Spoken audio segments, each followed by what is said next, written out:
what was what was it like? Um, Cause you ended up did you Damn, can't close cruise on down? my age. People Did, gonna do the math on that one. If they watching, guess my right. did did you close down Radio Ready or did you move? age. Neither one. All right, so here's that whole scenario. All right, so that last year things were changing so fast, so fast. All right, so here's my thing. Whenever you doing business, you have to get what's called a lease. You know this, and I'm just explaining this for the audience. You got to get a lease. You do 3-year leases, 5-year leases, whatever your term is. My term was ending, and I was on the fence, like 1.5 way in there. Like I knew what I was about to do for that last year. I knew Live in the Garden, because if you look back, you can look at Freestyle Fridays before I moved on Church Street. That was like a concept trailer for the idea. You know, I just had to figure it out. Like I did a lot of learning, reading, figuring it out. But anyways, after like about 2 years in, everything changed. Like, the original people that made Radio Ready what it was, everybody was gone. Like Keno, Mike D, that artist, Low C. At that point, it's just like Prolos, Neff, like everybody that used to just come to the joint and just like, yo, what we gonna do dope today? You know what I mean? We was doing cartoons, everything, but here's the thing. Radio Ready was nothing but a garden. And look what grew from that era. And so now it's just different. It's just different now.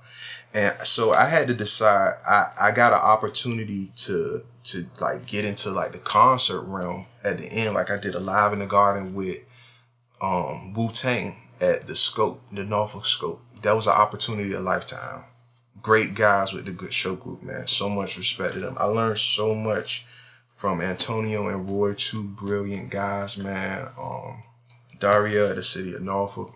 Oh my God. Like, they really were the spearhead in me, like strong, intelligent black people, because we used to do think sessions on Sundays at the studio, just talking about just different cutting edge things that we could do for the community.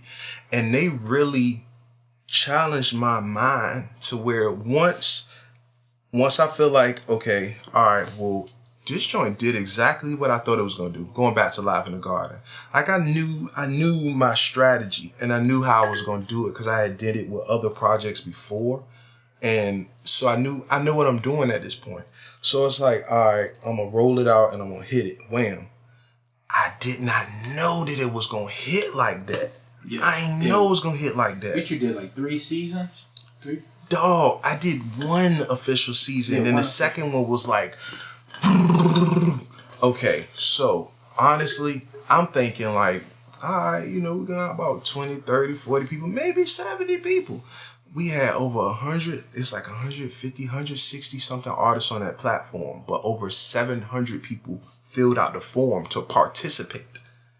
It was just me at first filming, editing, and doing everything by myself. Because rest in peace to Kali, the people that put me in that situation, it broke my heart. I was ready to quit everything. I'm like, yo, why are we doing this? Why is anybody getting the pleasure of having beautiful music if we doing such ugly things to people so important? It was hurtful. So I just had to express it artistically. So Live in the Garden was that, you know what I mean? And like, I just couldn't tell people no because I know everybody. You know what I'm saying? I can't tell people no, but people just didn't stop coming. And it's like, how I'm going to answer the phone, how I'm going to email, how I'm going to do this, how I'm going to do that. And then it's just like, I'm going out talking to people like, yo, can you help me do this? Nah, we doing this. We got this movement. Oh, you doing this? Oh, nah, we got this movement. Nah. And then you got all these things popping up. Bleep, bleep, bleep, bleep, bleep, bleep, bleep. And then it's just like, then people started to infiltrate. I started to have more meetings than ever. Because at first, for the first go round, it was following 0 people online. Nobody knew where them jinx was coming from. They was just hitting. I should have kept it like that. and then it would have just been. But now I didn't mean to become famous in Norfolk. That wasn't my intention. I'm Jay Bray, the studio dude. I just want to record my friends and put y'all on a platform. You remember I told y'all I'll be doing the internet stuff? Watch this. I'm gonna put it on the internet and boom this joint for y'all. I've been telling y'all the whole time, this is what I do. This is what I can do. But, so I did it, man. And then the second wave of industry comes, Now I'm having meetings, I'm having conversations, doors are open and things are happening. Everybody wants to do something. And it's like, oh, all right. So out of me having all these meetings, me vetting things and using discernment, meeting, conversation after conversation, COVID. It's just not a good time right now to launch something that's going to be so monumental as the return. That's going to be refined and sponsored and properly organized with a staff. You know what I'm saying? Like a full staff and everything. Like it's just not one of those things. It's like this is something that's going to be it's life-changing stuff, and you can't just play with stuff like that. So it take a little bit of time, but we're going to bring it back. We're going to bring it back. Wow. And then, at the same time, it's like when I had to make that decision to watch my baby die. Meaning Radio Ready? Mm-hmm. That shit broke my heart. I felt like it was a child of mine, man. Like, what I'm going to tell, I done already took 700 something. People ask me about live. What I'm going to tell everybody? What I'm going to tell all these people, that, yeah, I'm going to still do it. I'm building it. I'm working it out, but at the same time, I can't even give y'all something because I decided I was organizing a tour, to be honest. And I just said, all right, I want to go to the future because the studio is changing. I got to let this go. I decided to do that. And yeah, it hurt. So did any of this affect like your meaning like the closing of the studio? Because I don't know if people are aware when they watch this, but Radio Ready had two locations. Yeah. One was downtown, what is that, Church Street? Yeah. And then the other one was Colley Avenue. Yeah, like Colley Avenue was the second location. All right, so the first location was 645 Church Street. That used to be 103 Jams. Yeah. Like, I walk in there I follow random people in the building, and they like, well, what y'all trying to do? I'm like, I'm trying to do a studio. He's like, oh, there's one already in here. Next day I call, wham, we book it.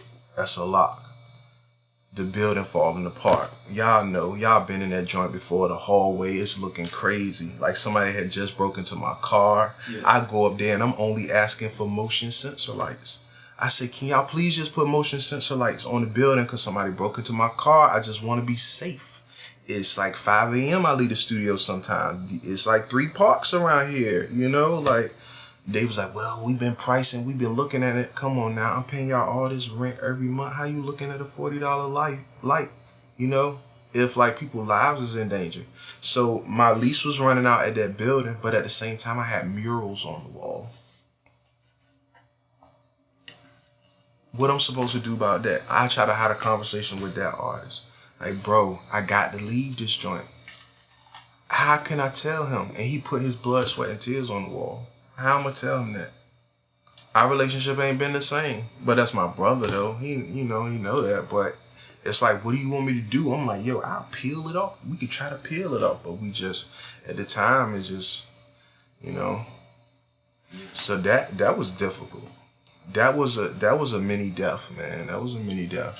What was your relationships like with the engineers that were there when you had to, close down or pretty much step away from the Church Street? Oh yeah. Unfortunately, it's always a process of anything else. There's always you bring a person in on an internship and you give them a few tasks to check their character and their work ethic. And if they pass that test, then you give them more opportunities. And so in that process, I would keep my doors open because that's love. It's like, oh, this is you part of the tribe. You do videos, you draw, you do this. What do you do? Like, what is your passion? Oh, I know this person. I can connect you with him because I know everybody.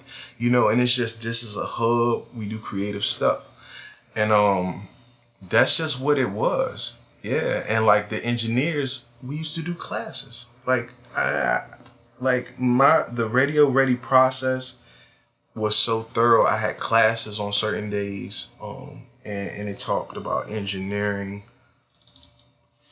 Like I got the whole thing. Like I had him towards the end of the business, like going through the process. We're talking about legitimate employees and everything. So like, but it's a process. Kali Avenue was the studio that gave us the real booth. Like a lot of people don't know that the Clips used to record there. They recorded some stuff there, I think, for Biggie Project.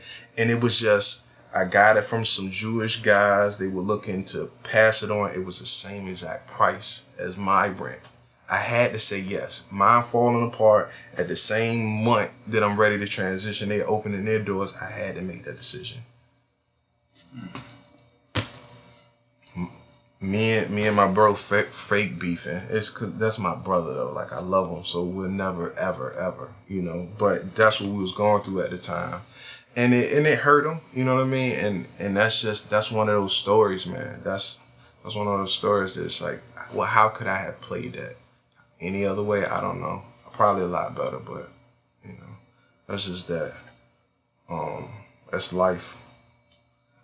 Yeah. You moved, right? Yep. You moved, and how was that? As far as like your relationship to music. I mean, you got to think you got all of these clients that you work with. You done basically created this foundation. And people don't know. I understand because I'm an engineer and producer that you build a certain trust with the community and you become like this hero in a sense.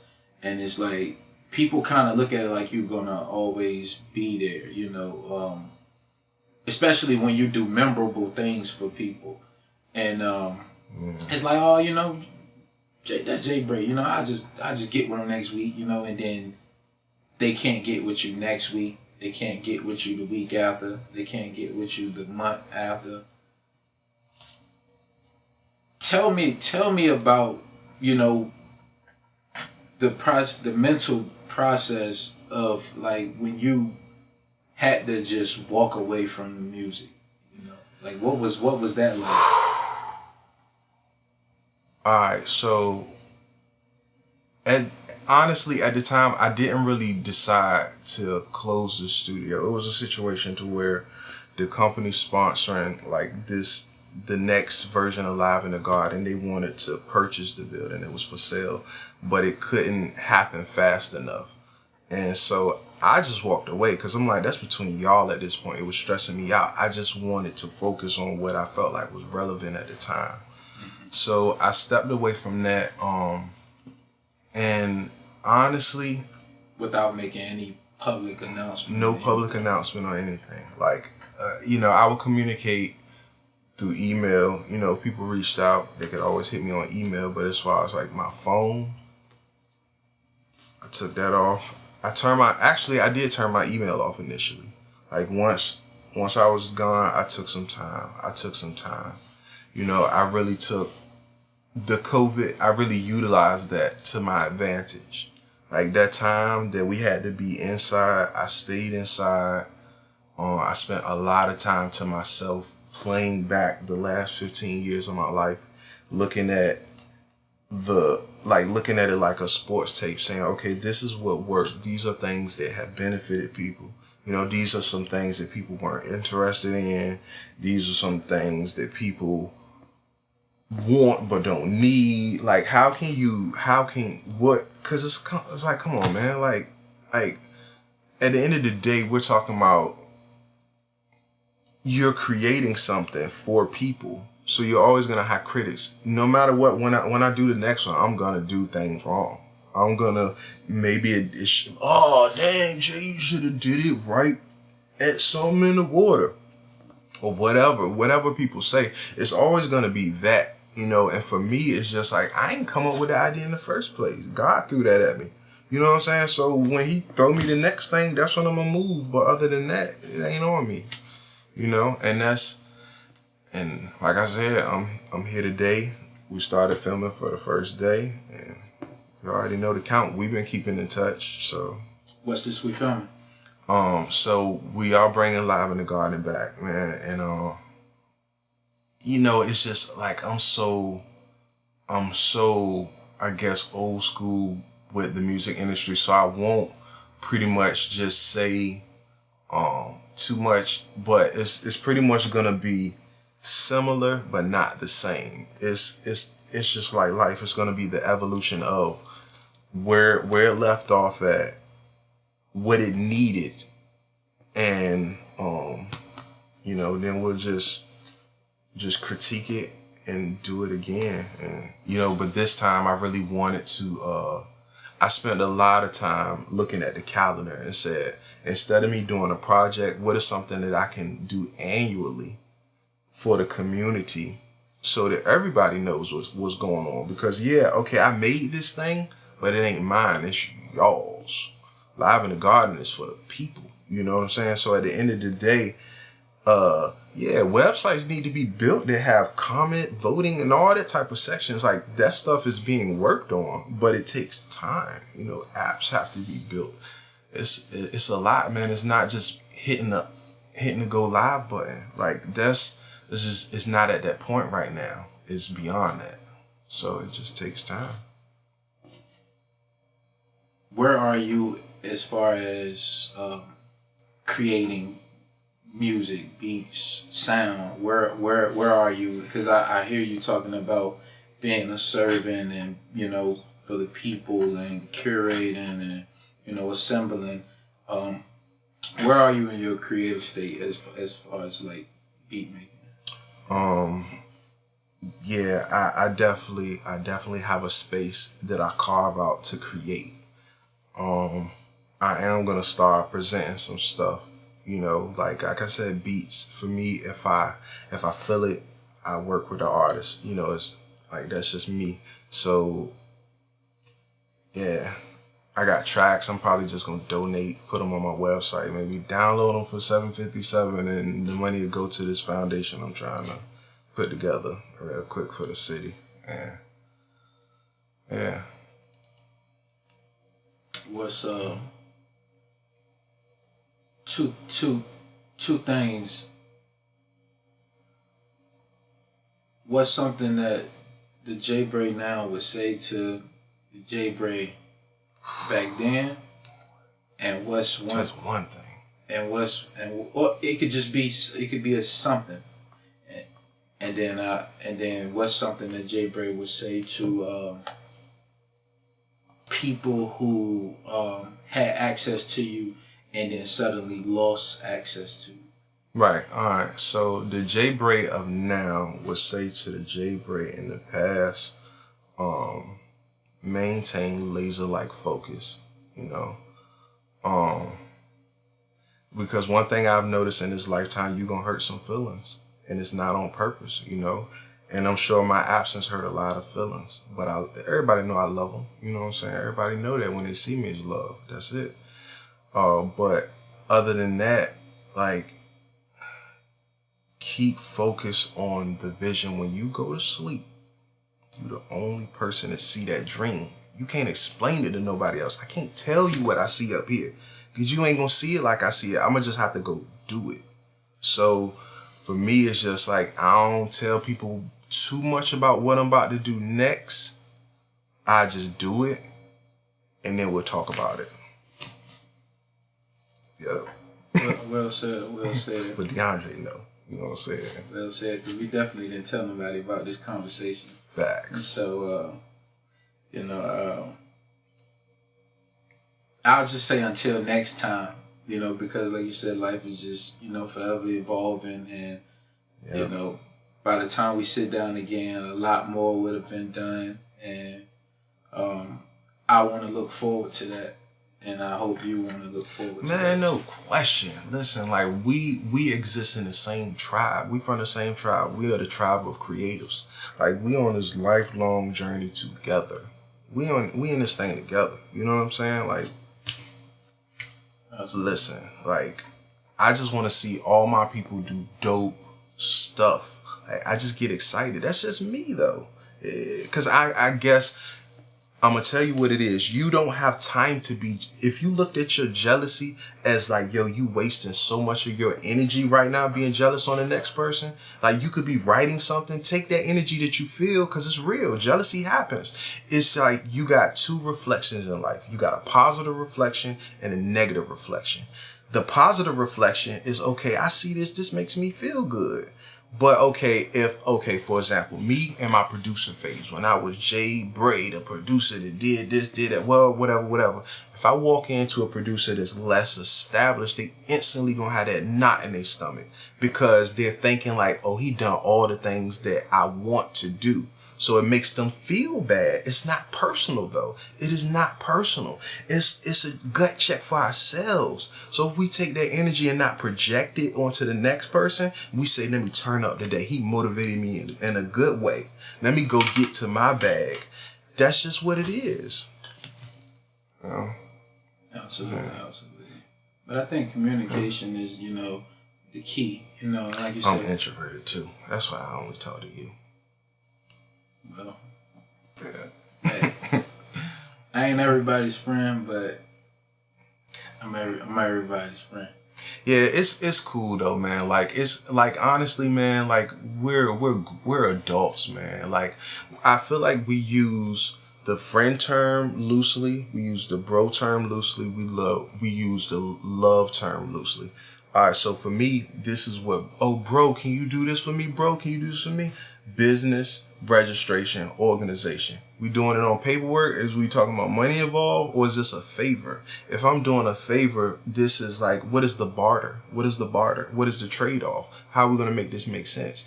Like, if I'm gonna allot 5 hours of my life that I could be sending to my vision, like, how are we gonna compensate that? Is this something that we can do together? Like, are we really together? Like, don't try to trick me and say we gang, we team, we this, we that, while in my face. You know what I'm saying? Like, let's figure out how we can win. And that's what I'm about. You know what I mean? Like, and it's not about if it don't make sense, then you get, it just don't make sense. Absolutely. Yeah. Well, it's been a pleasure, man. It's been a pleasure. Yeah. And I really just want to thank you for your time and, just thank you for sitting here because I know, these are conversations that you don't normally have with people. And for you to, sit down with me and be transparent and, even share a little insight as to where Jay Bray is going, I definitely feel honored and, I definitely take it with value. Okay, I got one thing that I do want to say though. It's just stats. I'm gonna say, all right. So the Live in the Garden joint, it did go out to over 200,000 people. Right. This next show, my personal goal, for the community, I want to hit 1 million views collectively. That's my goal, and that's just for the city. That's like, and I know I'm gonna do it because it's just math. I know what to do. So that's just what it is. That's what I will say.